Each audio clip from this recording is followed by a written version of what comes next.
conversations to the content that enables Kenya to move forward, and to hold everybody who is in the campaign trail accountable for what they're saying, for what they're doing, for what they're promising. And I know that it is possible for us to be able to move Kenya forward if we all work in cooperation. And just to say, last thing, there are many know that it is possible for us to be able to move Kenya. As we have such a experiences we can share. Just to say, last not just there are many know that it is possible for us to be able to share our experiences and share. Just to say, we know that not just there are many know that it is possible for us to be able to share our experiences and share. Just to say, we know that not just there are many know that very exact for us to be able to share our just to say, we know that the because there are many know that very exact for us to be able to share our just to say, we know that the because there are many know that very exact for us to be able to share our just to say, we know that the because there are many know that very exact for us to be able to just to say, we know that the because there are many know that very exact for us to be able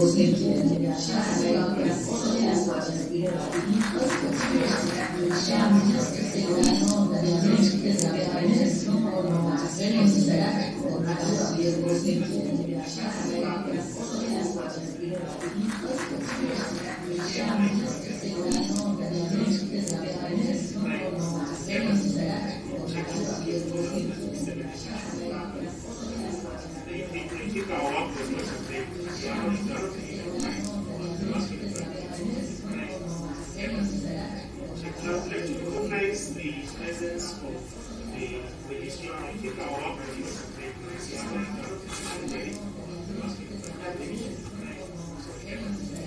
And let's recognize the presence of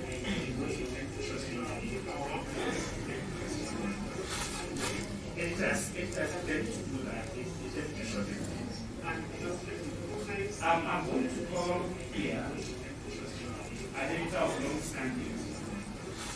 And it has not giving as much leeway as I can. As you are aware, I'm going to see a big action for the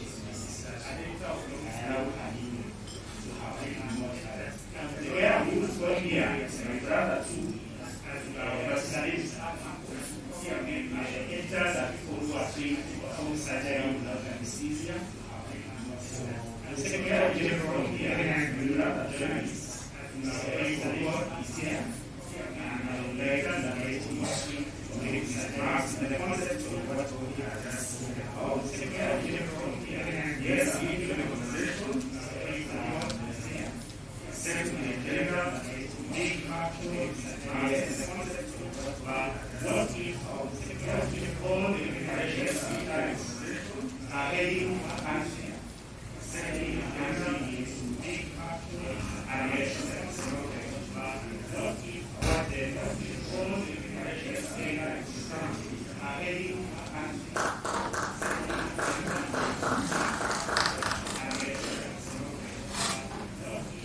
Thanks so much, Jesse. Sometimes I'm honored to be speaking on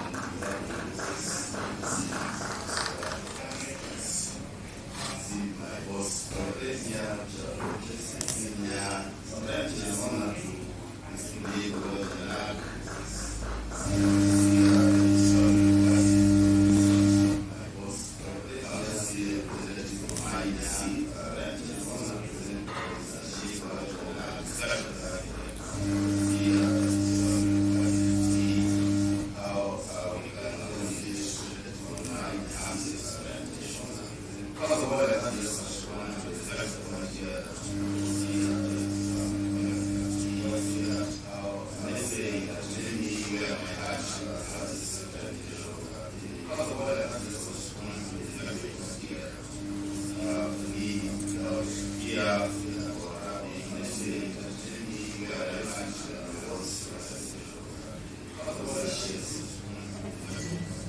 I would say that number one is sometimes we are spending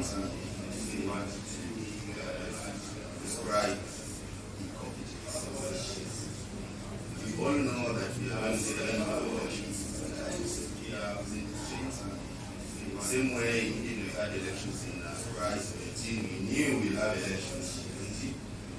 When we worked with her as a member of Kenya Parliamentary Journalists Association, the March she left there, actually we held it for 5 years. Because she was able to help Kenya Parliamentary Journalists Association to set up a secretariat.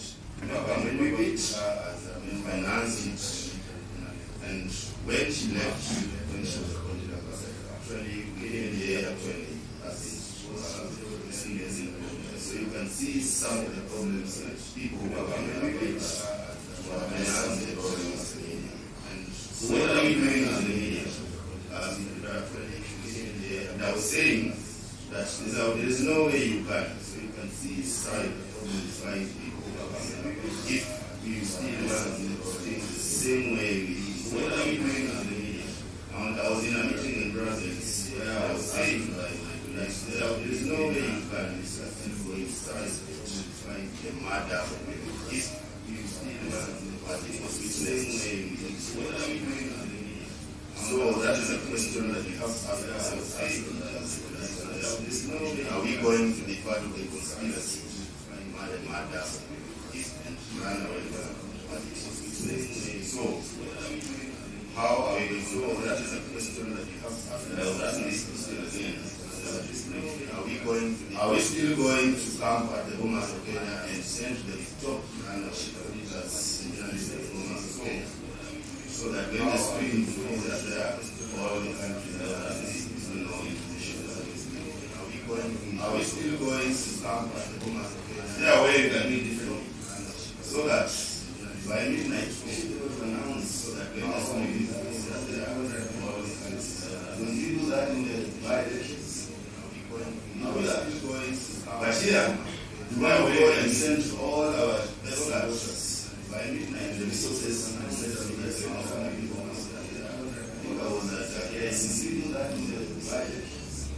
so that when we came by here, we want to go and send to all our best doctors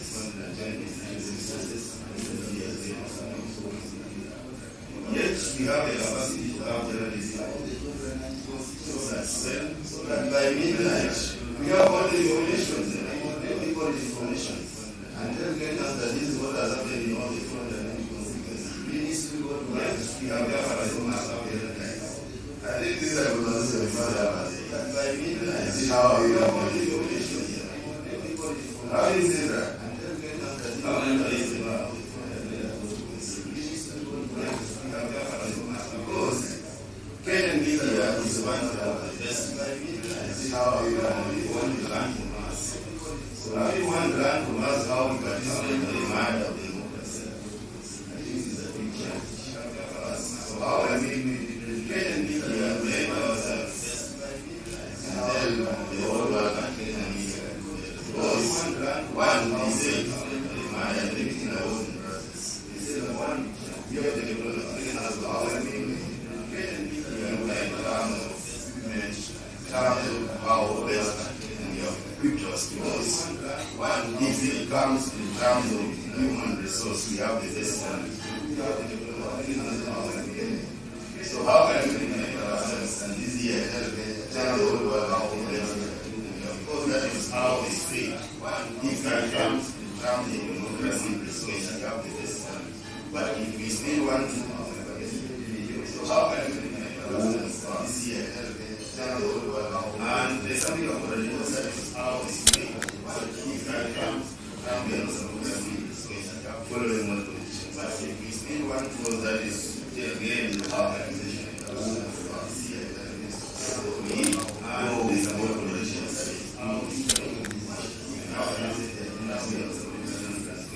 following what the media as the voice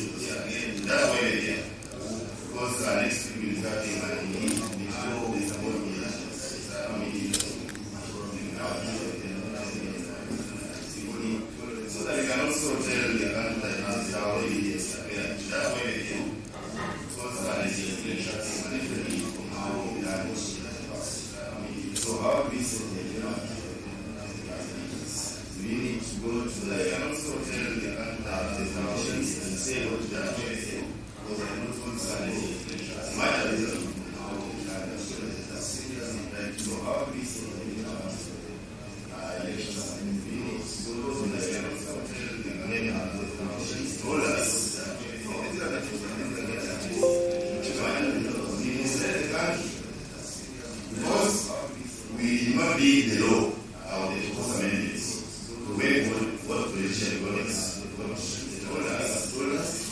and what the new laws, we did not go with what is for the amendment. So you can expect that that's what we are going to say. When I'm saying we want to go to the home as Kenya and say that you can't say ABC, not go. Instead of going to the point station and say that we want to this is what failed and this is I want to go to the home as house. They want to go to the home as Kenya.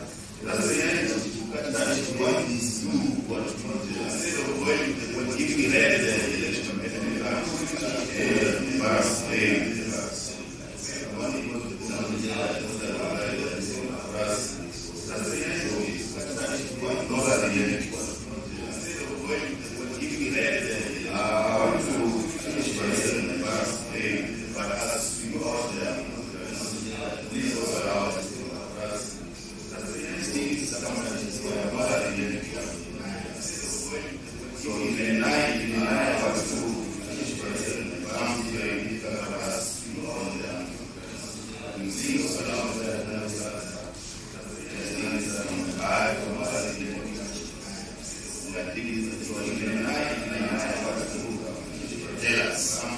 how best can we collaborate and see that we access the point that election 2009 tell us not how best can we wait for the to tell us that Moi Avenue Primary School polling station A was on votes and candidate B was on that's what they really tell us, not happening. So that is the challenge that we have this year. That is the challenge. We must Moi Avenue Primary School polling stations happening. A, I said one if I'm wearing B in my heart as the new religion. So that is the challenge that we have this and we must Moi Avenue Primary School one missionary where you are in my heart here then see one missionary that is the challenge that I want to leave you. Can we do it differently this year around and reinvent ourselves so that people can remember us? Because if we do not save this country, this election, people say, oh, this is going to be a contested election. How? If you go to Moi Avenue Primary School here and say that candidate A got 9 votes, candidate B got 6 votes, candidate C got 2 votes, how is it going to be contested? But you want to go to Bomas or Kenya and start announcing what IBC wants you to hear. I think we will be failing. So I hand over to my senior competition so that we allow the conversation to go on and give us feedback because like I said, next week we'll have a media industry meeting so that we can also have the interrogation and give feedback and see what else can we do differently this year and save this country.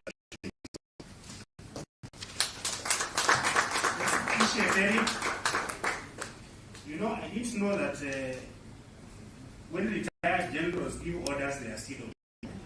So, Eric, thank you for keeping to your time. You know, since I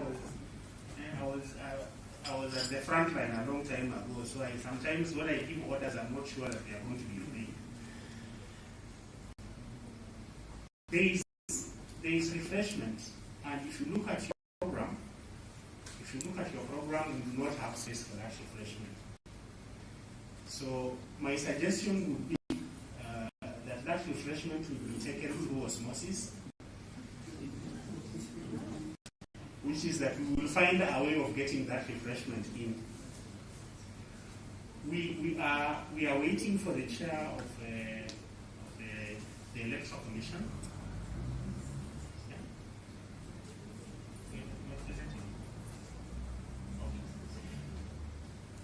Just give me a moment.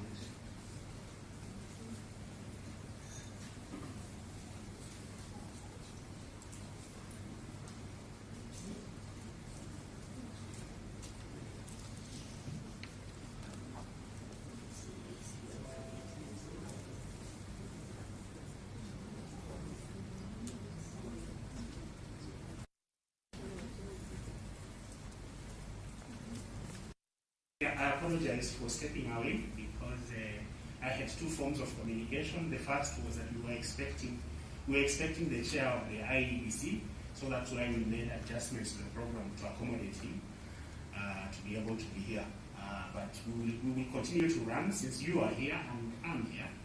So what we are going to do is, as we continue to take tea and coffee through osmosis, I'm going to invite the speakers at the next session. Those are the members of the panel. And we have Mr. Lucas Kimathi, who is Assistant Director at the Kenya National Commission on Human Rights. He will be joined on the stage. There is space. He will be joined on the stage by the Executive Director of Crown Trust, Ms. Daisy Amdani. Who will also be joined by Mr. Jared Oju of the Office of the Inspector General of Police, and Madam Alice Ndelito. Now I have your name right.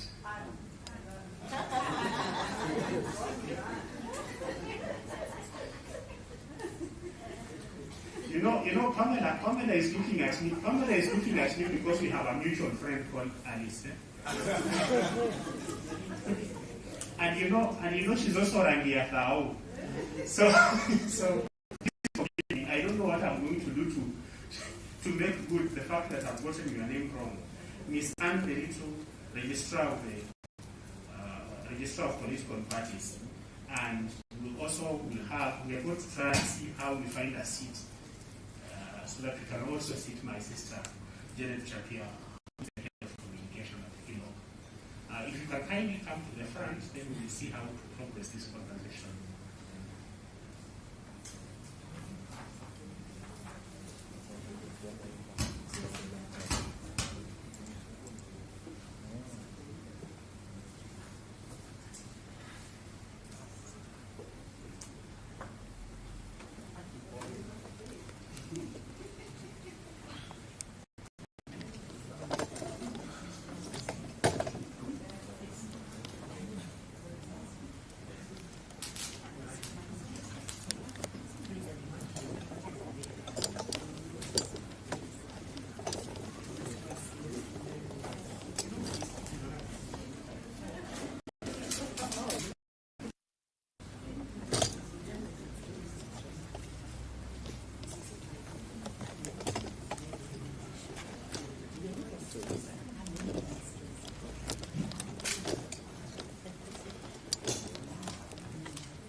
It's full house. So forgive me if I don't go in the order that the names are written, but I'm going to try and create problems. And so I will not start in the order of seniority, but I think let's start with the person sitting in the hot seat. Everybody knows that political parties are the vehicles through which our democracy is delivered. And I'm very grateful that finally you're in office. That office, I don't know if that chair feels cold because it was unoccupied for 7 years. That obviously means that you had a lot of work to do, but a lot of us appreciate what you've done so far. And I know you've spoken at a previous editors convention about the preparations you've made. But specifically for purposes of our discussion, there are two things that I hope that you're able to address. One, there is now a new law on political parties coalition making, which is being challenged. But how does that affect your work? And secondly, as a nominal woman, I would like to know how political parties are going to be encouraged and helped to comply with the 2/3 gender principle. If you kindly can go.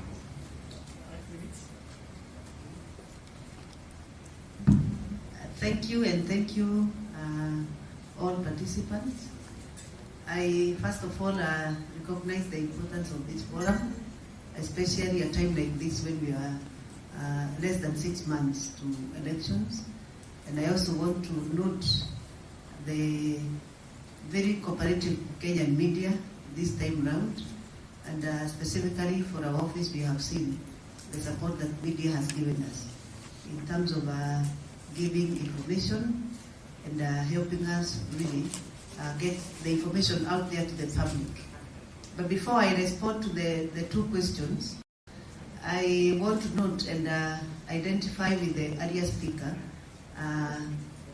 that Eric, that it is very important that the media, especially when it comes to electoral rules and processes, that there is a deep understanding, and that the media and the reporters and editors go out of their way to ensure that the correct situation is reported.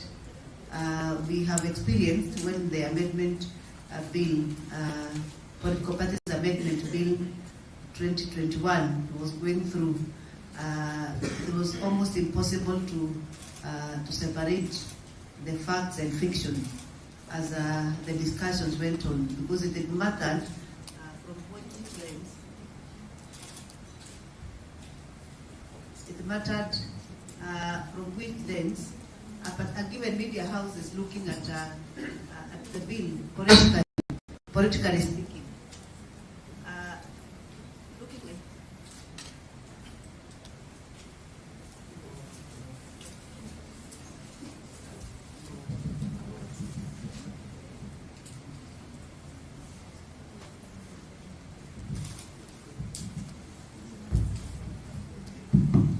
Okay, thank you.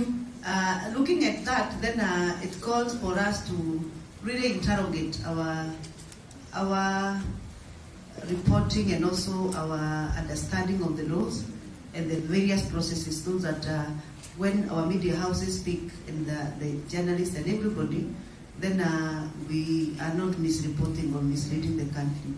But I want to thank each and every media house represented here, because anytime they have an issue, they have been able to reach out to us, and we are available for clarification. I think that should continue. If there's nothing that is clear, then we are able to clear. Coming to the new law, the question have been asked about coalition party. I first of all want to say the law is beyond the coalition party. First of all, calling it coalition party law. Coalition party law was only one paragraph in that law. It's actually only in the definition, an additional definition of a political party, and then a few provisions about that. But the whole law had over 40 paragraphs. So when you called it coalition law, and then the debate went around only about the coalition law, then we missed some of the important provisions in that particular law. For example, the law also talked about how best to look at the question of party primaries from a perspective of regulator, not from a perspective of a conductor, or what we can say, somebody running the elections, but from a perspective of a regulator. And the law provided that, has provided, because it's already law now, has provided that for a political party to hold credible party primaries, the regulation function of it, which is the Office of Registrar, is to ensure that the political parties are holding their party primaries using their political parties register, their own political parties register, which is, in another way, moving from an open party primaries to closed party primaries, which is the practice internationally, that parties are supposed to be held using the membership register of their own parties, as opposed to opening up party primaries that anybody can vote in this party primary and vote in party X and then move in party B and C and still vote. When we were doing the research on that particular provision, we had people who are saying that in the last general election, they were able to vote even 15 times in party primaries. One lady specifically, which is documented in our record, told us she voted 15 times. 7 in one political party and 8 in different other political parties. So when we talk about membership register, then we are actually saying that let's close party primaries to only be held by members of that particular political parties. The other issues that are being raised there is that questions of transparency and openness to the party primaries. For example, when you hold party primaries, then you submit the date when the party primaries will be held. You also submit the time, the date, and the polling station where the party primaries will happen, who will vote, is it a delegate system, which system are you going to use during that party primaries, and then you put all those in your website, and the registrar will put also some of them in the website. So that does not amount to conducting of party primaries.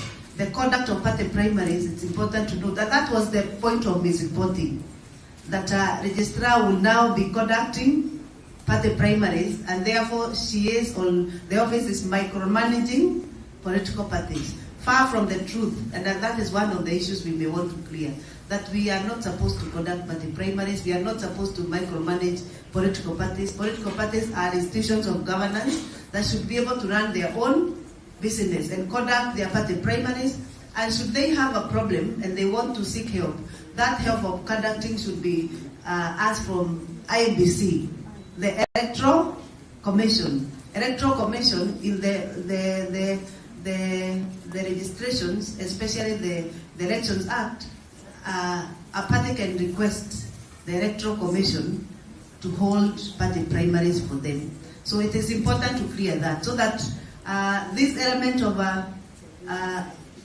saying that we are transferring services from some mandate of ORPP to of IBC to ourselves, it's far from the truth, because ours is only the regulation function. The question of a coalition party, as the question has been asked, how does it sit when it comes to the law? There's nothing much that has changed apart from the timeline of submitting a coalition. There are two ways of doing a coalition. The first way is through the ordinary coalition, where parties come together and they just file a coalition agreement. The second one is through forming a coalition political party. The difference is only in 3 levels. That first of all, the time of filing the coalition party is actually 4 months to the general election. But the ordinary coalition is 3 months to the general election. That is the first difference. That the second difference is that the coalition party is registered and issued with a certificate of registration, while the coalition, as we know it, ordinary coalition, is not registered in form of a certificate. 3, that a coalition party is able to field a candidate through its name and symbol, and then that person can appear through the name and symbol of a coalition party, then a candidate can appear in the ballot paper. But in an ordinary coalition that we have been having, you cannot be able to file a candidate, and then you cannot be able to run in the ballot paper as a candidate of that coalition. And that is probably one of the reasons what this law was trying to cure.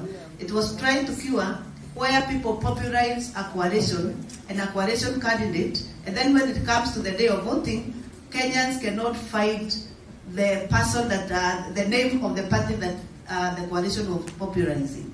And they became more of also a branding problem. You have branded this way all the way, and then when it comes to the day of voting, you find that you cannot find that name, nor the symbol of the coalition in the ballot paper. So with the coalition party, it is possible to have a candidate using that particular political party because it's already a registered party.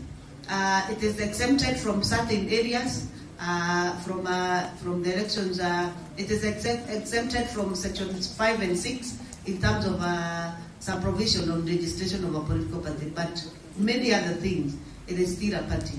I want to say that to us, it's just an extension of the right of association as captured in Article 38, because Article 38 gives political rights and right to association. If that is expanded and not violating any other right that has been given under the same article, then I don't think we have an issue. The other issue, I can see the coordinator is looking at me. I'm just finishing. The other issue is the question of two-third gender rule, as you have asked. The first thing is to see that this law also helps to create a level playing field, especially during party primaries, so that it's possible to interrogate how the party primaries will be held because we have a register. And that will create a bit of level playing field. But in the nomination rules of every political party, they provided, the ones that were approved by IEBC, they provided for how they will capture the two-third gender rule. One of the rulings that has been with us for the longest in 2017 says that the commission will only accept a list that is gender compliant in terms of aspirants and candidates that a party present. So what we are doing today is actually trying to train political parties on how to really do that business of ensuring that their register has not their register, their candidate list as they forward them to IEBC, then have met the that gender rule. That means that if you have 15, you have 30. 10 of those candidates should actually be either gender. One of the challenges parties are complaining is probably these women are not there, and probably Daisy, who is sitting next to me here, who we know for sure, between me and her, we are very passionate about women participation. Where shall these women come from? My take and what we have been discussing with political parties is that they must go out of their way. Whenever it's an affirmative action, there must be people going out of their way to get people. You are actually bringing in the excluded to become included. So you must actually go fetch them, because somehow some of them do not exclusion. Some people who are excluded actually do not even know that they are excluded. So it's upon those people who know then to get out and get them and bring them in the fold, because they don't even know that they're excluded. And it's upon all of us, even as media, to make sure that women know that they actually need to join political parties and to participate and express interest of learning with the various political parties. And I know for sure, with the support of everyone and with support of many other duty bearers, then we'll be able to bring as many women in the fold, so that we are not only reacting but responding to the issues as they come. Thank you very much.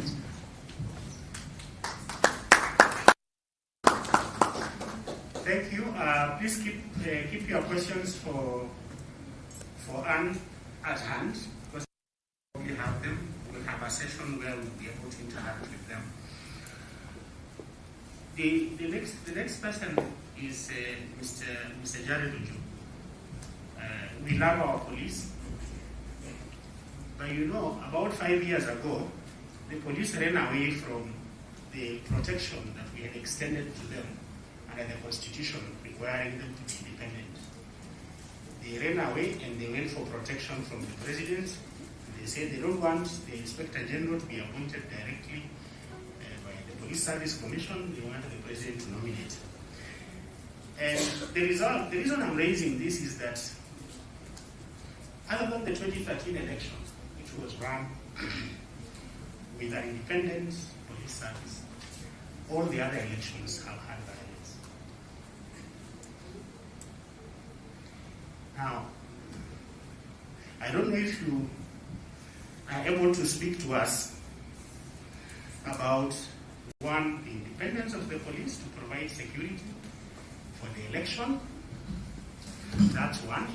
And two, if we are going to experience the usual traditional police culture, which has been to profile certain spaces as hotspots, and therefore create an excuse to go into those spaces and generate violence. Mr. Ojuko, 10 minutes. Thank you so much. Good morning once again. I appreciate this arrangement because it helps us to highlight the issues as they are. Our earlier speaker said that you editors operate without the benefit of anesthesia. I'll be very careful to comment on that because as a security person, sometimes you apply anesthesia in the interest of the public good. I also want to say that we as a country have made serious strides towards democratization.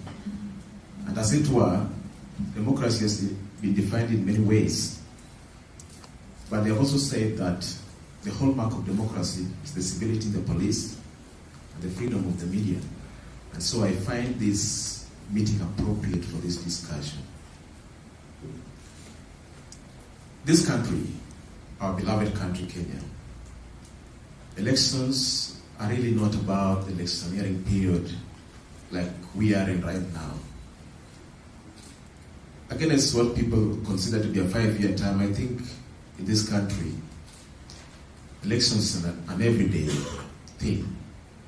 As soon as we are through with 2022, people begin to campaign.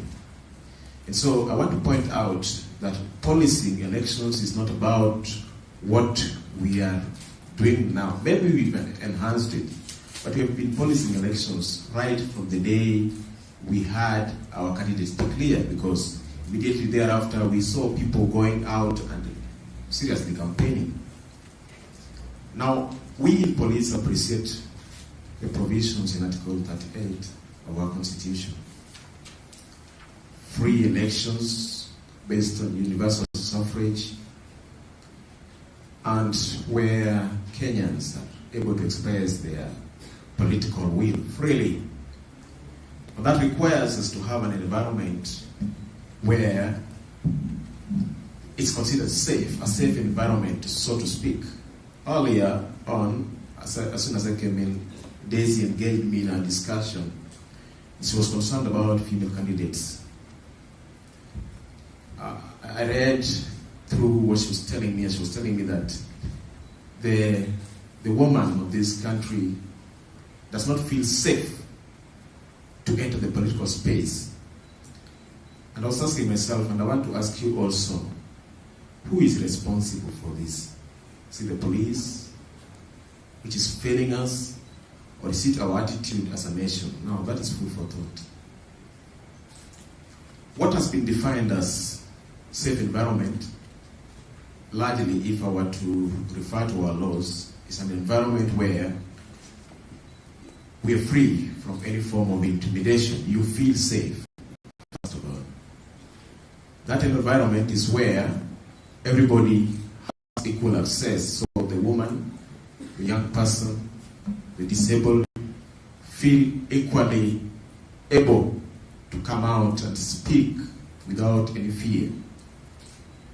That environment is where the person who has ideas is not threatened by the person's resources because he's free from bribery. That environment is where a Kenyan living in certain parts of this country does not live with fear of being forced to leave because of the political affiliation they ascribe to. Now, I want to congratulate our media, because I said that in this country, policing begins immediately after the August 8th. I mean, we will be back and we will start campaigning again. When the media points out these ills, like people who go out spreading hate speech, people who are openly bribing members of the public in the name of treating them or whatever other way, or people who, by way of intimidation, make others feel so unsafe that instead of waiting to vote, they have to relocate for their own safety. That would be the most effective form of policy. So, instead of going to talk about our preparations, I want to comment on what we have been doing this far. What we do now is what will determine the outcome of these elections. Because security agencies, as it were, I don't know whether this is unique to Kenya, we have a serious bearing on the outcome of any election. Because when Kenyans don't feel safe, then the democracy is not upheld. And so, I want to mention that we in police, Kenyans look to us. We've been informed that we need to be approachable, we need to be more civil, we need to be impartial. These are not just terminologies, but again I ask, what is the level of impartiality that you expect from a police officer who operates in a certain region where he is perceived, because it's never reality, is perceived otherwise? We have a challenge in this country that we profile people based on their names. And so, if today a police officer in a certain region bears a certain name, naming is right in this country, if we were to refer to our constitution, then people immediately begin to perceive him as of a certain affiliation.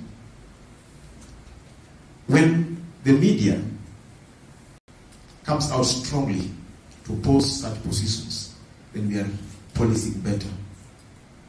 So I want us also to be on the lookout, because at a time like this you've heard from certain quarters, I don't want to mention names of people, individuals, or even parties, people saying, oh, police look biased, you see, they have failed to take action against this particular individual, and we have a feeling if it was this other person, maybe they would have acted differently.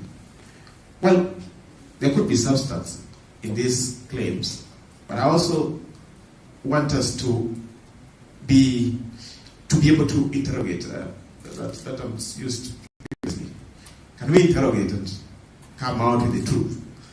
Because if we fail to interrogate and then that position is escalated, then we end up with situations which may not be very desirable. Now, back to your question. You asked whether we are preparing ourselves. Of course we are prepared. The other day you saw we were launching a document which is meant to build capacity of our officers to be more civil, to be more... If we sound a little harsh, it is because security is right there with the right of life, right to life. I know Daisy is looking at me and she thinks she's the next. I would like to request the panelists, please, just to keep it to, if you can keep it under 10 minutes, so that we can also see how to manage our time and get a break. The next person, after the police have spoken, naturally has to be the Human Rights Commission. Now, Lucas, I know that my colleagues at the Kenya National Commission on Human Rights work very hard, the Secretariat works very hard, but you have not had political leadership for almost 2 years. And you are just inducting the new commissioners. So I don't know how strong your voice is in terms of being able to speak up for the rights of Kenyans. We have a culture, and the National Commission on Human Rights has been at the forefront of speaking up for all Kenyans, both those who are mainstream and those who are marginalized. And their concerns that the fact that there have been vacancies in that commission for almost 2 years, and the fact that not all positions have been filled, especially at the secretariat level, places you at a disadvantage. But maybe you will address those of us. How do we look like in terms of our state of human rights heading to the election? 10 minutes, please. Thank you, Kwamcheshi. First, allow me to say that as a commission, we are really grateful for the organizers of this event. Secondly, I would also say that just like Koki Muli and Kwamcheshi, this is my 5th elections monitoring that I'll be doing. So you can guess where we are in terms of the experience. As a commission, I would say that we are prepared. Let me begin from your questions. In terms of leadership, that this is not the first time the Kenya National Commission has suffered the fate of not having commissioners for a long period. And it also happens that the coincidence is usually almost at the point of elections. In 2013, we had a similar situation when we were starting the project. The terms for most of the commissioners ended, and the secretary had to carry on with the work. Same scenario in 2017. The commissioners who came in actually found us, midway. In 2022, similar situation. Of course, for obvious reasons, your guess would be as good as mine as to why the establishment keeps on delaying the appointment of commissioners, and they will come at a time when there are critical things that need to be done. But as a secretariat, we are usually very ready, even when the commissioners are not around. In terms of preparedness, allow me to say that as a commission, we've built a good base in terms of experience, having monitored political processes 2005, 2007, 2013, and recently 2017. For 2017, it was one of our biggest elections monitoring projects. And we did 4 reports out of it. The first one being on a very critical subject matter, party primaries. And we did a report titled The Fallacious Votes. Actually, my sister, Nerito, one of the things that can help the political parties that also office is the things that we put in that report. The issues that we're discussing here. Political parties going for party primaries without registers. Political parties not very sure. Of course it's deliberate that they don't give a definite date for the party primaries. Allow me to give a short story. I know I've told this a number of times, that one of the polling stations for a political party, people will be registered as members, just like we did the registration out there. They'll get into the venue. Of course, at that point now they become members of the political party, then they vote. We've documented all these things, that all that information is in that report titled The Fallacious Votes. Of course, our conclusion as a commission was that in 2017, we didn't have a resemblance of party primaries, but what we saw was simply a fallacy. We also monitored, the campaigns, the polling process, and also the repeat presidential elections. Then, in terms of also preparedness, what we've done is we've looked at the 2017, the 4 reports, because we've done so many recommendations based on what we documented to various stakeholders. including the media and other stakeholders. Allow me just to mention a few of the things that we put in the recommendations. And of course, we've also put together the recommendations in a booklet, so that you don't need to keep on referring to the full reports, but rather the single booklet will give you all the recommendations. For the media, there are 5 key issues that we've recommended. One, it is the issue of fair coverage of candidates and aspirants, whether in print media, whether in television, radio. Of course, you know what is happening right now, even before the campaigns have officially started. That in certain radio stations, in certain TV stations, you hardly see or hear the voice of certain aspirants and candidates. The other recommendation is the issue of the political analysis, especially on the FM stations and also even on television. That as a commission, we were concerned that in 2017, some of the analysts, political analysts, some of them would be appearing on live. The other thing that we've done as a commission, I'm winding up, is that we've also done our strategy, which we published and launched on the 15th of December last year. And of course, in that strategy, we've indicated that we'll be focusing on the 4 critical phases of the election: the party primaries, during, and the post-election scenario.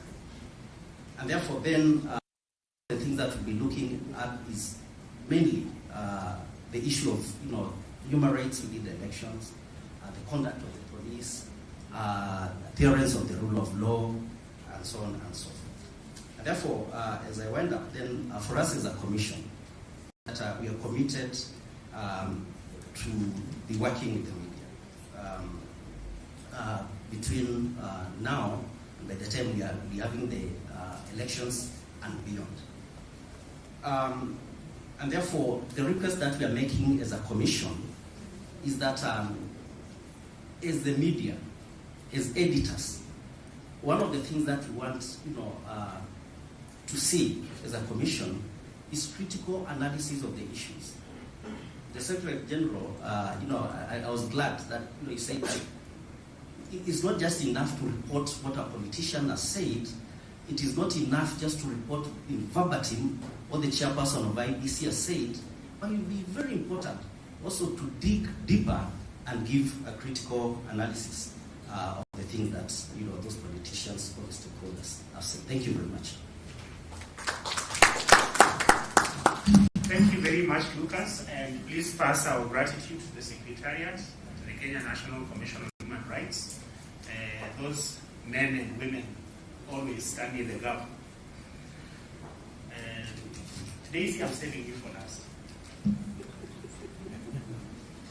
Now, Janet, I know that you've been in the media a long time, but you also know that you are here on behalf of an organization.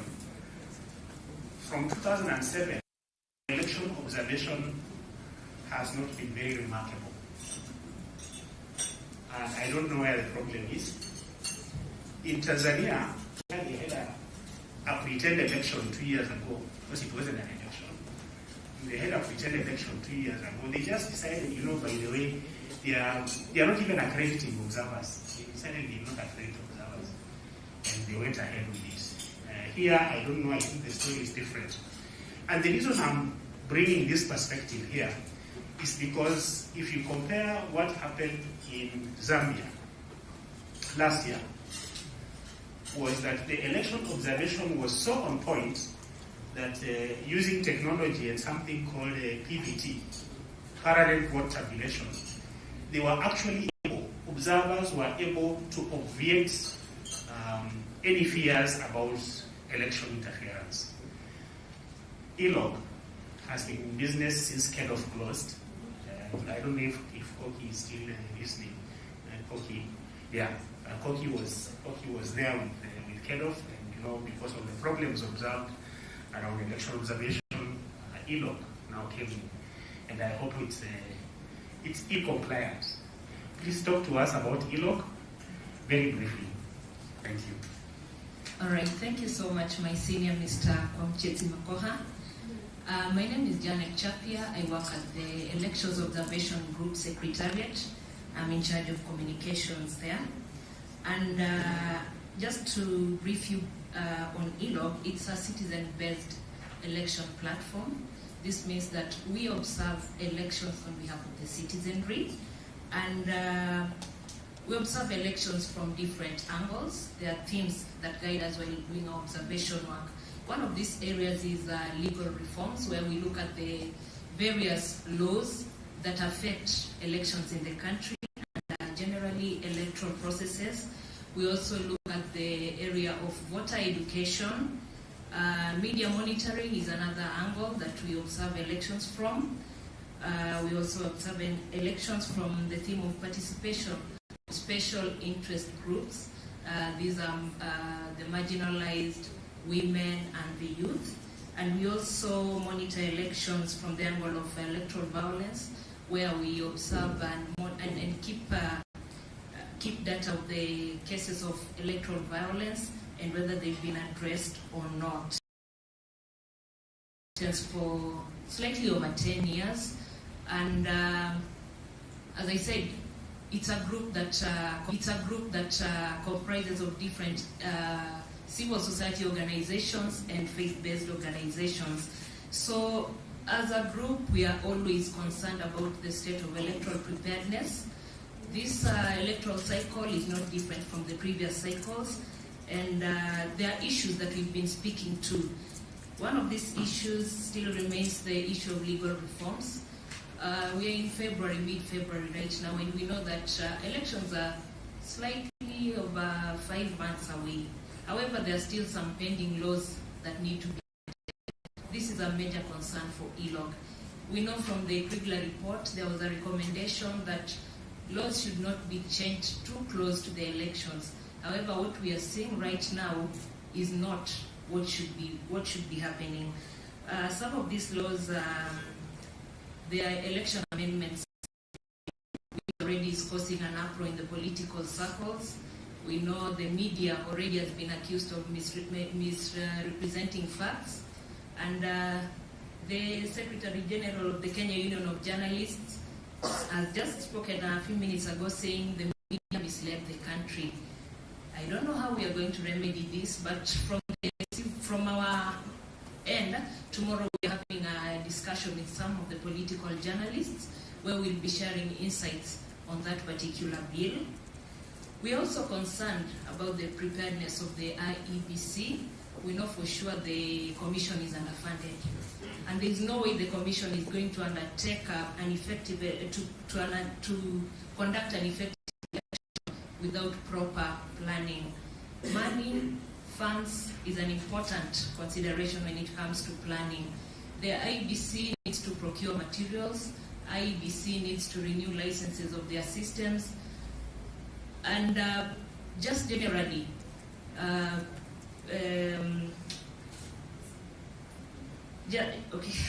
Just procure all that is needed for the coming election. So without these funds, we know that IEBC may not be able to deliver a credible election. Case in point,